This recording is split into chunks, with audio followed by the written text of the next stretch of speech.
한 자동차 브랜드가 한 세대 만에 성공한 사람의 증표에서 비싼 중국차로 전락했습니다. 바로 메르세데스 벤츠입니다. 가장 고귀한 브랜드가 왜 가장 빠르게 신뢰를 잃었을까요? 2021년만 해도 10명 중 4시 벤츠에 호감을 가졌지만 2026년엔 10명 중 2로 줄었습니다. 강남 지하주차장을 가득 채우던 삼각별의 무게가 흔들리기 시작한 순간 그 균열은 엔진이 아닌 브랜드의 심장부에서 터졌습니다. 품격의 오염이 어떻게 시작되고 어디까지 번졌는지 함께 파헤쳐 보도록 하겠습니다. 한때 벤츠를 산다는 것은 단순히 차를 사는 행위가 아니었습니다. 그것은 하나의 선언이었습니다. 나는 해냈다는 무언의 메시지를 삼각별 하나로 대신할 수 있던 시절이 있었습니다. 강남 대로변, 백화점 발레 파킹 줄, 골프장 클럽하우스 앞, 그 자리를 채우는 차는 언제나 벤츠였고 그 존재만으로도 주변의 시선을 정리하는 힘이 있었습니다. 강남 소나타라는 별명은 조롱처럼 들리지만 사실 그것은 벤츠가 얼마나 성공의 기모로 깊이 박혀 있었는지를 역설적으로 증명하는 표현이었습니다. 그러나 2026년의 벤츠는 다릅니다. 같은 주차장에서 같은 삼각별을 보는 시선이 달라졌습니다.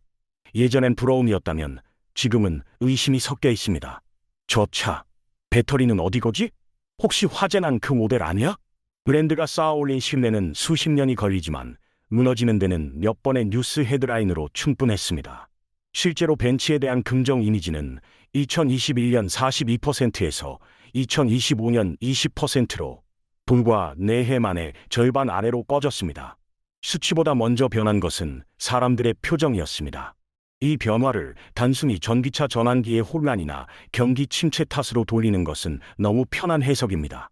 같은 시기, 같은 시장에서 경쟁하는 BMW는 상대적으로 이미지 방어에 성공했습니다. 포르쉐는 오히려 브랜드 가치를 끌어올렸습니다. 벤츠만 유독 이렇게 빠르게 민심을 잃었다는 사실은 외부 환경이 아닌 내부의 선택에서 원인을 찾아야 한다는 신호입니다. 문제의 뿌리는 제품이 아니라 철학에 있었습니다. 럭셔리 브랜드가 팔아야 하는 것은 자동차가 아닙니다.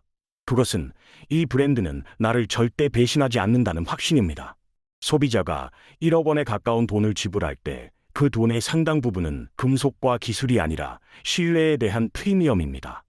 에르메스 가방을 사는 사람이 가죽값을 치르는 것이 아니듯 벤츠를 사는 사람은 이동수단 값만 내는 것이 아닙니다.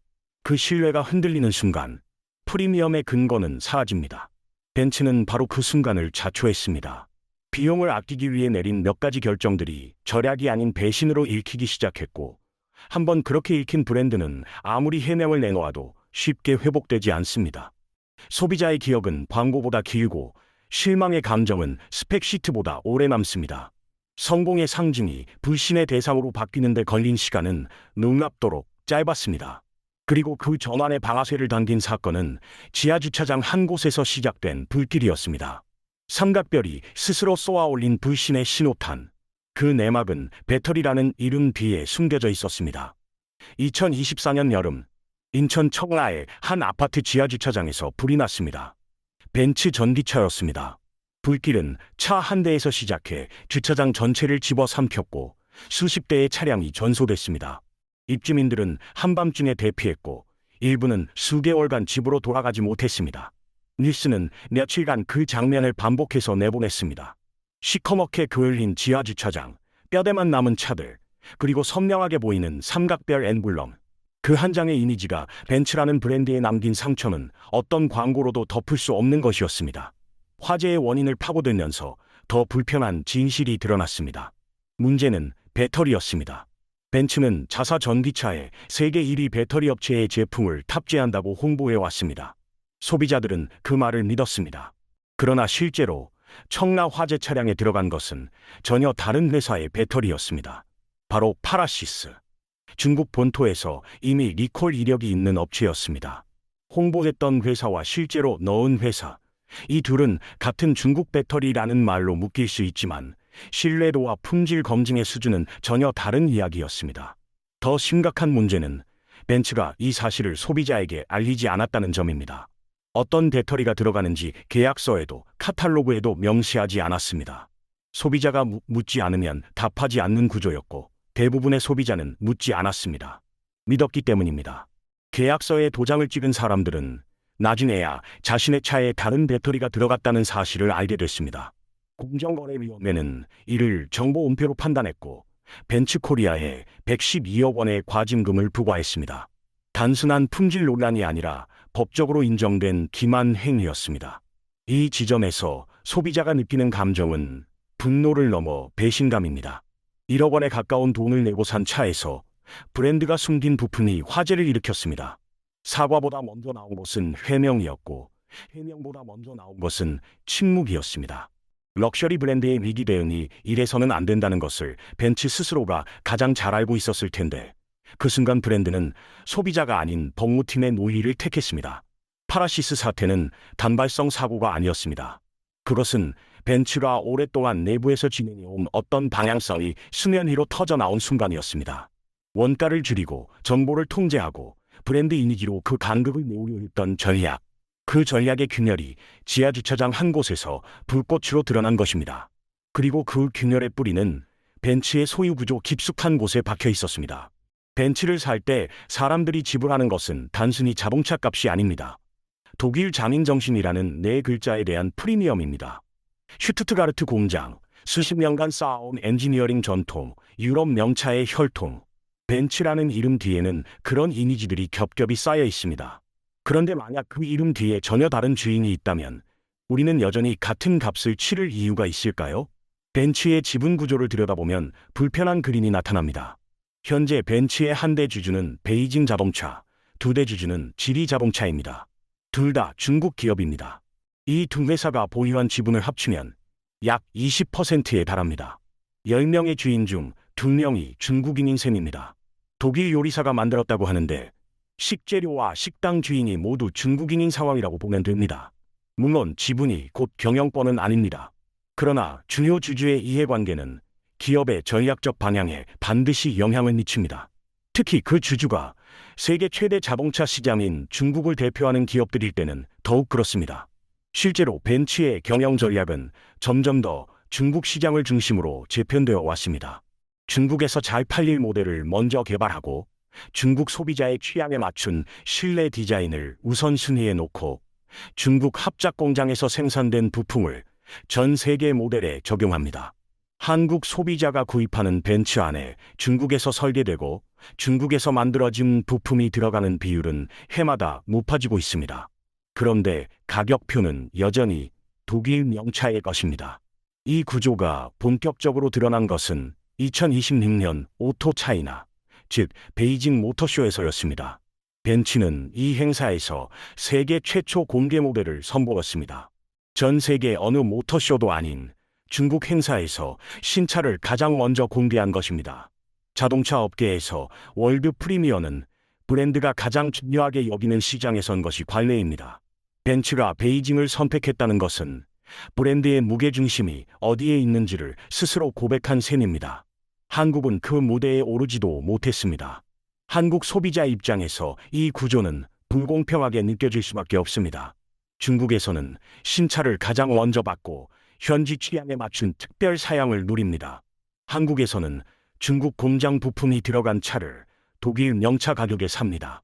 브랜드는 중국을 상전으로 한국을 현금 인출기로 대하는 셈입니다. 이 말이 과하게 들린다면 파라시스 배터리 사태를 다시 떠올려 보면 됩니다. 정보를 숨기고 더 저렴한 부품을 넣고 브랜드 이미지로 그 차이를 내었습니다. 그것이 벤츠가 한국 시장을 대해온 방식이었습니다. 독일 장인정신이라는 포장지 안에 무엇이 들어있는지 이제 소비자들은 묻기 시작했습니다. 그리고 그 질문은 단순히 부품 원산지의 문제가 아니었습니다. 브랜드의 영혼이 어디에 있는가라는 더 근본적인 물음이었습니다. 그 영혼을 흔든 것은 중국 자본만이 아니었습니다. 벤츠 스스로가 내린 경영 판단들이 브랜드의 심장을 조금씩 갈아치우고 있었습니다. 2019년 벤츠의 최고 경영자 옴나 칼레니우스는 공개석상에서 이런 말을 했습니다. 중국은 우리의 제2의 고향입니다. 외교적 수사처럼 들릴 수 있지만 이후 벤츠가 걸어온 길을 보면 그것은 수사가 아니라 경영 선언이었습니다. 고향이 두 개인 사람은 결국 더 편한 곳을 선택하게 됩니다. 벤츠가 선택한 고향이 어디였는지는 이후 몇 년간의 행보가 명확하게 보여줍니다. 벤츠의 연구개발 전략은 2020년대 들어 눈에 띄게 중국 중심으로 재편됐습니다. 중국 내 연구소 인력을 대폭 늘리고 중국 소비자 데이터를 기반으로 한 실내 설계를 글로벌 모델에 적용하기 시작했습니다. 중국에서 선호하는 대형 화면, 화려한 실내 조명, 마사지 기능이 감화된 시트, 이런 요소들이 전 세계 벤츠 모델의 기본 사양으로 자리 잡은 것은 우연이 아닙니다. 한국 소비자가 원하든 원하지 않든 차의 성격은 이미 베이징의 취향에 맞춰 결정되어 있었습니다. 생산 구조도 마찬가지입니다. 벤츠는 중국 합작 법인을 통해 현지에서 대량 생산을 이어가고 있습니다. 중국에서 만들어진 부품이 독일 공장으로 넘어가고 다시 전 세계로 퍼져나가는 구조입니다. 이것이 반드시 나쁜 것은 아닙니다. 글로벌 공급망은 모든 완성차 브랜드가 환호하는 방식입니다. 문제는 투명성입니다. 어디서 만들어진 부품이 내 차에 들어가는지 소비자는 알 권리가 있습니다. 그러나 벤츠는 그 정보를 자발적으로 공개하지 않았습니다. 파라시스 사태가 보여준 것처럼 묻지 않으면 말하지 않는 것이 벤츠의 방식이었습니다. 2026년 베이징 모터쇼는 이 구조의 정점을 보여준 무대였습니다. 벤츠는 이 자리에서 전 세계 어느 곳보다 먼저 신모델을 공개했습니다. 행사장은 중국 국영방송이 생중계했고 현지 유명인들이 초청됐으며 벤츠 경영진은 중국어로 인사를 건넸습니다. 같은 시기 한국 시장에는 별도의 신차 발표 행사조차 없었습니다. 한국 딜러들은 본사 보도자료를 번역해 배포하는 것으로 대신했습니다. 무대의 크기가 다르고 대응의 깊이가 달랐습니다. 여기서 비교가 불가피합니다. 같은 시기 일본 시장을 공략하는 벤츠의 방식은 달랐습니다. 일본 소비자의 품질 민감도를 고려해 부품 사양을 별도로 관리하고 딜러 교육과 사후 서비스 기준을 더 엄격하게 적용했습니다. 두 시장 모두 아시아이고 두 시장 모두 프리미엄 브랜드에 높은 가격을 지불하는 소비자들이 있습니다. 그러나 벤츠가 두 시장을 대하는 태도는 달랐고 그 차이는 결국 소비자 신뢰도의 차이로 나타났습니다. 브랜드의 무게중심이 어디에 있는지는 위기의 순간에 가장 선명하게 드러납니다. 청라 화재 이후 벤츠 본사의 첫 공식 반응은 한국 소비자를 향한 것이 아니었습니다. 중국 시장에 미칠 영향을 먼저 계산했고 한국에 대한 대응은 그 다음이었습니다. 승차감은 한국에서 결제되지만 그 승차감을 결정하는 곳은 베이징이었습니다. 그리고 그 결정의 논리는 점점 더 노골적으로 원가 절감을 향하고 있었습니다. 에르메스가 어느 날 가방 생산을 중국 대형 공장에 맡기기 시작했다고 상상해 보십시오. 가죽의 질감은 비슷할 수 있습니다. 바느질도 기계가 꼼꼼하게 처리할 수 있습니다. 그러나 그 순간부터 에르메스 가방은 더 이상 에르메스 가방이 아닙니다. 사람들이 수백만 원을 지불하는 것은 가죽 때문이 아니라 그 가방을 만든 장인의 손길과 브랜드가 지켜온 철학 때문이기 때문입니다. 벤츠는 지금 정확히 그 경계선을 넘고 있습니다. 원가 절감은 모든 기업이 추구하는 목표입니다. 효율을 높이고 불필요한 비용을 줄이고 그 여유를 기술 개발에 투자하는 것은 합리적인 경영입니다. 그러나 럭셔리 브랜드에게 원가 절감은 일반 기업과 다른 의미를 가집니다. 일반 소비재는 가격 대비 성능으로 평가받지만 럭셔리는 가격 그 자체가 품질의 증거입니다. 비싸기 때문에 좋은 것이 아니라 좋기 때문에 비싼 것이어야 합니다. 벤츠가 부품 단가를 낮추는 순간 그 논리는 역전됩니다. 실제로 벤츠의 품질 관련 불만은 2020년대 들어 눈에 띄게 늘었습니다. 실내 마감재의 질감이 달라졌다는 지적, 전자장비 오류가 잦아졌다는 불만, 사후 서비스 센터에서 부품 수급이 늦어진다는 목소리. 개별 사례로 보면 어느 브랜드에나 있을 수 있는 문제입니다. 그러나 이것이 동시에 그리고 반복적으로 나타날 때는 다른 이야기가 됩니다. 구조적인 변화가 제품에 반영되고 있다는 신호입니다. 소비자들은 숫자보다 먼저 손끝으로 그 변화를 느꼈습니다. 리콜 건수도 꾸준히 증가했습니다. 국토교통부 자료 기준으로 벤츠의 국내 리콜 횟수는 2010년대 중반 이후 내년 증가 추세를 보이고 있습니다. 물론 리콜 자체가 나쁜 것은 아닙니다. 문제를 발견하고 선제적으로 수정하는 것은 책임 있는 기업의 태도입니다. 문제는 같은 유형의 결함이 반복된다는 점입니다. 한 번의 실수는 사고입니다. 같은 실수가 반복되면 그것은 시스템의 문제입니다. 그리고 시스템의 문제는 대개 설계 단계, 즉 비용을 아끼기로 결정한 순간부터 시작됩니다. 사후 서비스 현장도 달라졌습니다. 한때 벤츠 서비스 센터는 차를 맡기면 대기 차량을 제공하고 깔끔한 라운지에서 기다리는 동안 문제를 깔끔하게 해결해주는 곳이었습니다. 지금도 그런 서비스를 제공하는 곳이 있지만 부품 수급 지연으로 수리가 몇 주씩 걸리거나 동일 증상이 반복돼 여러 차례 입고하는 사례가 늘고 있습니다. 브랜드 경험은 차를 살 때만 이루어지지 않습니다. 차를 타는 내내, 그리고 문제가 생겼을 때 어떻게 대응받느냐가 브랜드에 대한 최종 인상을 결정합니다. 럭셔리의 하청화는 소비자가 처음에는 잘 눈치채지 못합니다.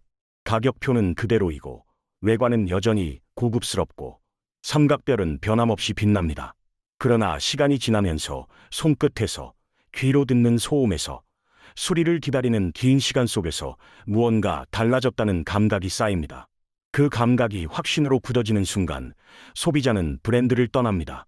그리고 한번 떠난 럭셔리 소비자는 좀처럼 돌아오지 않습니다. 벤츠가 지불해야 할 진짜 비용은 과징금 112억이 아니라 바로 그 떠난 마음이었습니다. 벤츠 코리아는 2024년 하반기 조용히 하나의 제도를 도입했습니다. 정찰제입니다. 딜러마다 달랐던 할인율을 없애고 전국 어디서나 동일한 가격에 차를 판매하겠다는 선언이었습니다. 표면적으로는 소비자 보호처럼 들립니다. 어느 딜러를 찾아가도 같은 가격, 흔적 없는 투명한 거래. 그러나 이 제도의 실제 수혜자가 누구인지를 들여다보면 그림이 달라집니다. 정찰제 이전, 벤츠 딜러들은 경쟁적으로 할인을 제공했습니다. 많게는 수백만 원에서 많게는 수천만 원까지 가격을 낮추는 경우도 있었습니다. 소비자 입장에서는 발품을 팔수록 유리한 구조였습니다. 물론 이 과정에서 딜러 간 출혈 경쟁이 생기고 브랜드 이미지가 훼손된다는 본사의 불만도 있었습니다. 그러나 그 할인의 상당 부분은 딜러가 자신의 마진을 줄여 제공하는 것이었습니다. 정찰제는 그 마진을 딜러에서 본사로 되돌려 놓는 구조입니다. 소비자의 선택권을 없애는 대신 본사의 수익을 고정시키는 장치입니다. 문제는 이 정찰제가 도입될 시점입니다. 벤츠 전기차의 중고차 가격은 이 시기를 전후로 급격히 무너졌습니다. 신차를 구입한 지 1년도 되지 않아 차값의 절반 가까이가 사라진 사례도 나왔습니다. 아파트 한 채 전세금에 맞먹는 돈을 주고 산 차가 이듬해 중고차 시장에서 절반 값도 받지 못하는 상황이 된 것입니다. 신차 가격은 정찰제로 고정되어 있는데 중고차 가격은 바닥을 향해 달리는 구조. 이 간극 속에서 손해를 보는 것은 언제나 소비자였습니다. 정찰제는 또 다른 문제를 만들었습니다. 딜러들의 서비스 경쟁이 사라진 것입니다.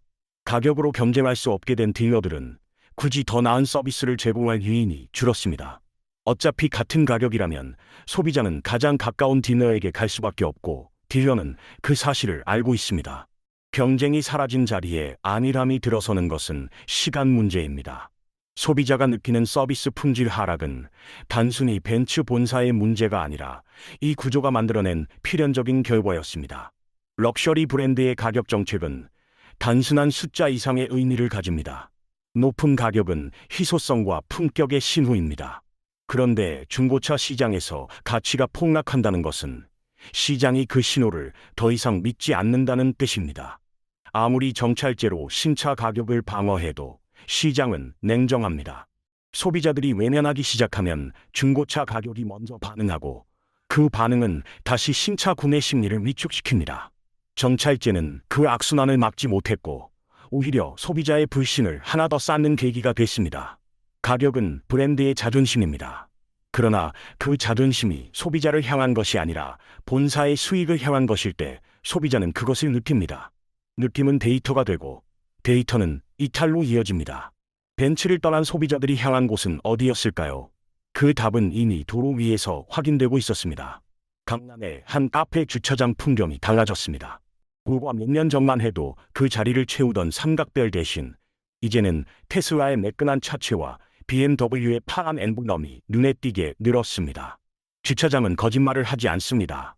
어떤 브랜드가 그 세대의 선택을 받고 있는지 아스팔트 위에 고스란히 드러납니다.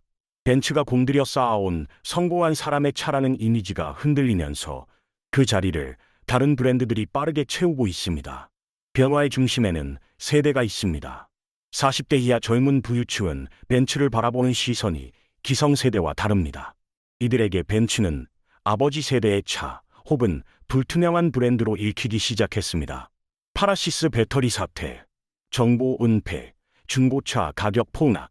이 사건들은 SNS를 통해 빠르게 퍼졌고 디지털 환경에서 정보를 소비하는 젊은 세대에게 벤츠는 감추는 브랜드라는 인상을 남겼습니다. 한번 붙은 이미지는 쉽게 떨어지지 않습니다. 특히 그것이 불신에서 비롯된 것일 때는 더욱 그렇습니다. 테슬라는 그 반대편에 서 있었습니다. 가격을 숨기지 않습니다. 온라인으로 주문하고 전국 어디서나 동일한 조건으로 차를 받습니다. 배터리 정보도 소프트웨어 업데이트 내역도 투명하게 공개합니다. 물론 테슬라 역시 품질 논란에서 자유롭지 않습니다. 마감 품질에 대한 불만은 꾸준히 제기됩니다. 그러나 소비자들은 테슬라가 감추지 않는다는 인상을 가지고 있습니다. 투명성은 완벽함보다 강합니다. 실수를 인정하는 브랜드가 실수를 숨기는 브랜드보다 오래 살아남습니다. BMW는 또 다른 방식으로 벤츠의 이탈 고객을 흡수했습니다. 드라이빙의 즐거움이라는 오랜 정체성을 유지하면서 전기차 전환에서도 그 감각을 잃지 않으려 했습니다. 벤츠가 중국 취향의 대형 화면과 화려한 실내에 집중하는 동안 BMW는 운전자 중심의 설계 철학을 놓지 않았습니다. 소비자는 그 차이를 핸들을 잡는 순간 느꼈고 그 느낌이 브랜드 충성도로 이어졌습니다. 숫자는 냉정하게 결과를 보여줍니다. 2025년 3분기 벤츠의 영업이익은 전년 동기 대비 70% 가까이 급감했습니다. 자동차 한 대를 팔 때 남기는 이익이 10개 중 7개가 사라진 셈입니다. 판매량 감소, 중국 시장 둔화, 전기차 전환 비용이 복합적으로 작용한 결과지만 그 저변에는 브랜드 신뢰 하락이 자리 잡고 있었습니다. 신뢰가 무너지면 판매가 줄고, 판매가 줄면 이익이 감소하고, 이익이 감소하면 투자 여력이 사라집니다. 그 악순환의 시작점은 언제나 소비자의 마음이었습니다. 벤츠가 버린 것은 고객만이 아니었습니다. 브랜드가 수십 년간 공들여 만들어온 신뢰의 자산을 스스로 허물었습니다. 그리고 그 빈자리는 생각보다 빠르게, 생각보다 다양한 브랜드들로 채워졌습니다. 삼성과 LG 배터리로의 급한 방향 전환은 그 사실을 뒤늦게 깨달은 벤츠가 내민 손이었습니다. 그러나 그 손이 진심인지 아니면 또 다른 계산인지를 판단하는 것은 이제 소비자의 몫이었습니다. 삼성과 LG의 배터리로 급히 방향을 튼 벤츠의 결정을 두고 일부에서는 혁신이라고 불렀습니다. 그러나 혁신은 앞을 내다보는 선택에서 나옵니다. 뒤를 돌아보며 불을 끄는 행위는 혁신이 아닙니다. 파라시스 배터리 사태로 신뢰가 무너지고 공정위 과징금으로 기만이 법적으로 확인된 뒤에야 국내 배터리 업체와 손을 잡은 것은 생존을 위한 구벌에 가깝습니다. 브랜드의 진정성은 위기 이후의 선택이 아니라 위기 이전의 태도에서 드러납니다. 벤츠의 몰락은 단순히 한 자동차 회사의 실패가 아닙니다. 그것은 럭셔리 브랜드가 자본의 논리의 철학을 팔았을 때 어떤 결말을 맞는지를 보여주는 교과서입니다. 중국 자본을 받아들이고 중국 시장을 최우선에 놓고 원가를 줄이기 위해 부품을 바꾸고 그 사실을 소비자에게 숨겼습니다. 각각의 결정은 나름의 경영 논리가 있었을 것입니다. 그러나 그 결정들이 쌓이면서 만들어진 것은 이익이 아니라 불신이었습니다. 그리고 불신은 어떤 마케팅으로도 단기간에 되돌릴 수 없습니다. 한국 소비자에게 이 이야기는 남의 일이 아닙니다. 우리는 세계에서 가장 까다로운 소비자 중 하나로 뽑히지만 동시에 브랜드 이미지에 가장 쉽게 흔들리는 시장이기도 합니다. 삼각별이 주는 심리적 만족감을 위해 정보를 확인하지 않고 가격을 의심하지 않고 부품을 묻지 않았습니다. 벤츠가 그 신뢰를 배신했다면 우리는 앞으로 어떤 기준으로 브랜드를 선택해야 할지를 다시 생각해야 합니다. 삼각별의 무게는 기술이 아니라 정직함에서 옵니다. 아무리 정교한 엔진을 얹고 아무리 화려한 실내를 꾸며도 소비자에게 진실을 숨기는 브랜드는 결국 그 무게를 잃습니다. 벤츠가 잃어버린 것은 판매량이나 영업이익이 아닙니다. 수십 년간 쌓아온 이 브랜드는 나를 배신하지 않는다는 확신, 바로 그것입니다. 그리고 그 확신은 한번 금이 가면 새 차 한 대로, 사과문 한 장으로 되살아나지 않습니다. 그렇다면 우리에게 남은 질문은 하나입니다. 다음 차를 살 때 우리는 무엇을 사고 있는 걸까요? 금속과 바퀴를 사는 것인지, 브랜드의 이름을 사는 것인지, 아니면 그 브랜드가 지켜온 철학을 사는 것인지. 벤츠의 이야기는 그 질문에 스스로 답을 찾아야 할 때가 왔다는 것을 알려줍니다. 소비자가 깨어 있을 때 브랜드도 비로소 정직해집니다. 여러분은 지금 어떤 브랜드의 철학을 믿고 계십니까? 댓글로 여러분의 생각을 나눠주세요. 오늘 영상이 유익하고 재밌으셨다면 구독과 좋아요 부탁드리겠습니다. 영상 제작에 큰 힘이 됩니다. 다음 영상에서 뵙겠습니다.